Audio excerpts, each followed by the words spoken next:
Grande successo di partecipazione per la prima edizione dell'Health Village Sora, il festival dedicato alla prevenzione e al benessere, svoltosi domenica 13 ottobre all'interno del Parco Fluviale La Posta.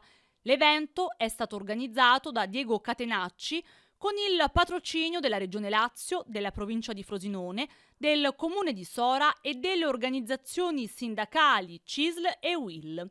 Obiettivo della manifestazione: promuovere un corretto stile di vita basato sulla pratica sportiva, sulla corretta alimentazione e sulla prevenzione.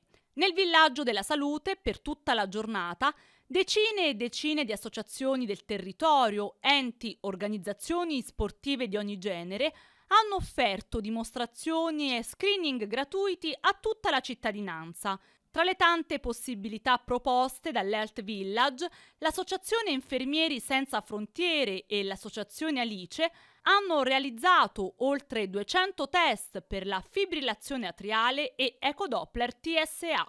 La prevenzione è importantissima perché ci permette di evitare questa grande piaga dell'ictus.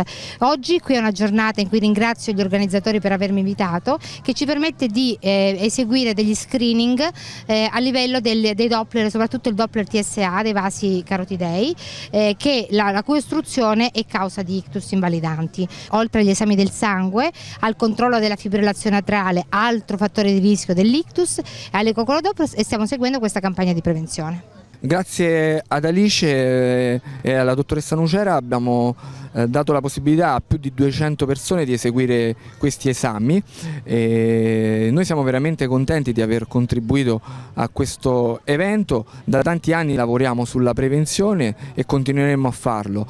Ci tengo a dirlo, lo facciamo in maniera del tutto gratuita e volontaria, quindi un grazie particolare anche ai miei collaboratori e a tutti i ragazzi e le ragazze che si sono messi a disposizione per offrire questo servizio ai cittadini. Tra i tanti temi approfonditi durante il Festival del Benessere, anche l'autismo e la diagnosi precoce in età pediatrica. Abbiamo dato delle informazioni per quanto riguarda i fattori di rischio dei bambini con disturbo dello spettro autistico. Abbiamo detto soprattutto l'importanza sempre più notevole che ha l'alimentazione per quanto riguarda la composizione della flora batterica intestinale e quindi i batteri buoni che possono in effetti dare dei poteri nutritivi e anche al nostro cervello, ma soprattutto abbiamo detto che già a 18 mesi ci può essere una diagnosi, sospettare una diagnosi dello spettro autistico, soprattutto dovuto a un'alterazione durante il primo anno di vita della motricità del bambino, a una riduzione della fissazione dello sguardo del bambino, a un ritardo del linguaggio del bambino, ad un'alterazione del sonno del bambino, di questi bambini, un'alterazione dell'alimentazione, nel senso che i bambini con disturbo dello spettro autistico hanno una selettività alimentare, cioè mangiano soltanto determinati cibi. Abbiamo detto anche che il bambino con lo spettro autistico ha